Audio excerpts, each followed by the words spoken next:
I guess we'll go ahead and start now. Thank you guys for participating in my presentation tonight.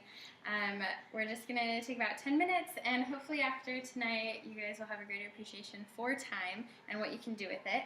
So my topic for tonight is essentially aligning your life, and what I really want to focus on is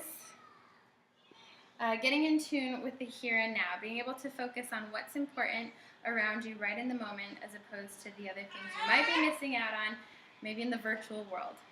So, for starters, I just wanted to share a story, an experience I had a couple weeks ago. So, once upon a time, I was standing in the checkout line in Walgreens, and this was a few weeks ago. And I was behind 2 or 3 people, and I wasn't on a rush schedule or anything. And so I was just waiting my turn, and a lady came rushing up behind me to get in line. And she was breathing really heavily and was just sighing, and I thought maybe she was like racing around the store and now she just made it in the line and she'll be okay. But she kept sighing, and I just thought, what's wrong? And so I thought, well, she must really have somewhere to go because she sounds really impatient. And so I just turned around and I offered her my spot in line, saying, hey, I don't really have anywhere to be right now. Do you want to take my spot? And she said, oh, no, that's okay. And so I turned back around in my place, and she stopped sighing, and I thought, why is she feeling so impatient? And I realized I had been in line for a couple minutes, and there were only 2 people in front of me. And this is just Walgreens, so you're not coming out with huge shopping carts full of stuff. And I realized that the cashier was a little slower, and he had really thick glasses, but he was taking his time, making sure he did everything right, and he was talking to the customers ahead of me, and just asking them about their day, how things were going. And as people came in, he would greet them and say, hi, welcome to Walgreens. And so it was because he was being a little slower and taking his time that this woman was so impatient. But what's the cause of this impatience? Because I think we've all been guilty of being impatient, maybe in checkout lines or maybe in traffic. So what is it that makes us so impatient? Well, we're busy. And what makes us so busy? The answer is that we overschedule. And why do we push ourselves so hard to do this? And who says we have to do it? Because no one is making us overschedule the way we do. But there's one word that can answer part of this question, and that's technology. Technology is a wonderful thing. Obviously, we're able to do presentations like this and record things and send them through cyberspace. So why is technology sometimes a bad thing? And why can it make us impatient with other people? We've got all these different sources of technology that can be great and can also take up a lot of time. Facebook, Twitter, Instagram, Pinterest is a great resource that I've used a lot, but it can also suck up a lot of time. So people often associate the use of Twitter and Facebook and most lines of social media with youth or teenagers. A lot of times the youth will use it for sources of competition, essentially. So according to a recent poll, 22% of teenagers log on to their favorite site for social media more than 10 times a day. It's a lot of time. On there, they compete for the best prom dresses, they compete for the most flawless profile pictures on Facebook, and they compete for the most hilarious hashtags on Twitter, on Instagram, and now on Facebook. But the youth aren't alone in this source of pressure and competition. The parents and other adults are involved in this too. Parents log into their Facebook accounts and post pictures of their kids competing for the cutest babies, the most accomplished college graduates, and the best in-laws.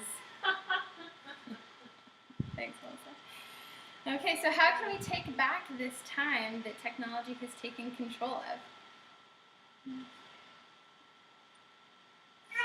All right, the one answer I want to focus on tonight is meditation.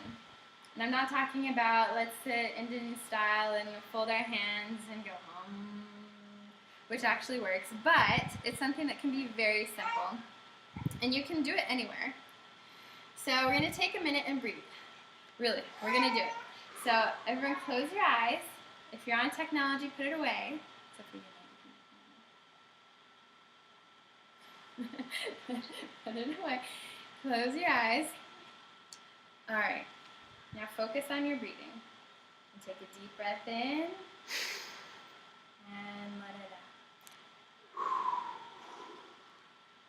Deep breath in. Deep breath out. And then one more time. In. And out.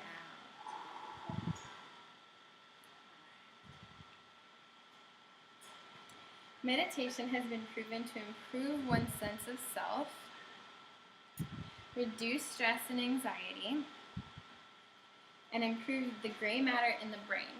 And this was something, as I was doing research for this project, I found really interesting, because one's sense of self and stress and anxiety can be linked to a lot of your emotions, but your gray matter in your brain is something that's physical, that it actually improves and increases. So this is serious business here with meditation. A study showed that people who meditated for 30 minutes every day for a period of 8 weeks showed measurable changes in their gray matter.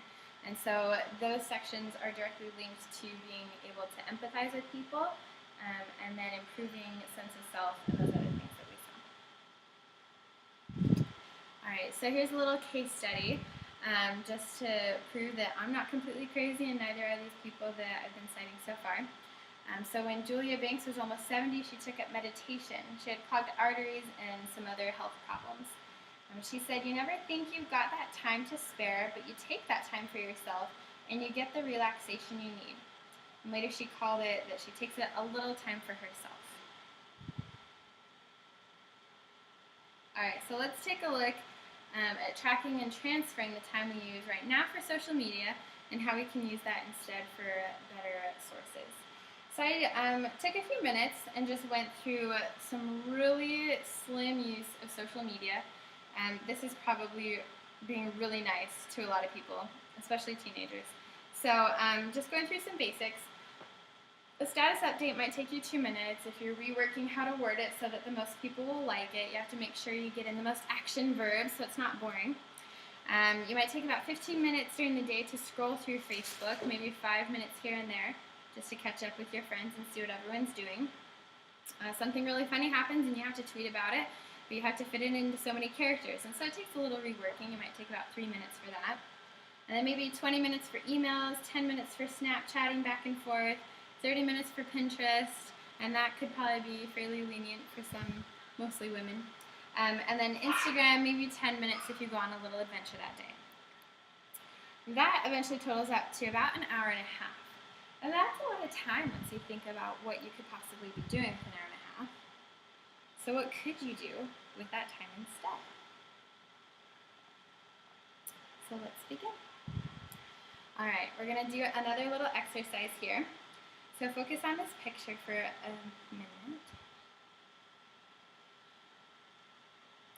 And now everyone close your eyes again. All right, now you're the person in this hammock. And you're swaying back and forth, and the wind is going through the leaves of the tree above you. And the sunshine is shining through. And it's calm and it's quiet, and you're the only person there. And all of your technology is turned off. No one's trying to contact you. It's just you. Now think about these 3 things. Who is the most important person to you? What is an activity that you think is really important to your personal happiness? And now think about how much you do that activity that's both important and vital to your personal happiness. Do you do it enough? Should you do it more? Open your eyes. All right. And now don't forget those 3 things about the person or the people that are most important to you. Do you spend enough time with them, or are you busy using social media when you could use that time to develop your relationship with them? And then about those activities, do you do them enough so that you're happy? So my challenge for y'all today is to start small, take what you've learned, and take 10 minutes out of every day. And just do this exercise of thinking and focusing on your breathing. Your goal is to change your life.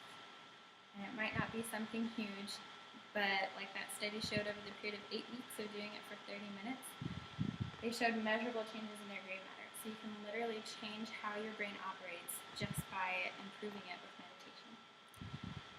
So with what you've learned, go and take charge of your life. Thank you.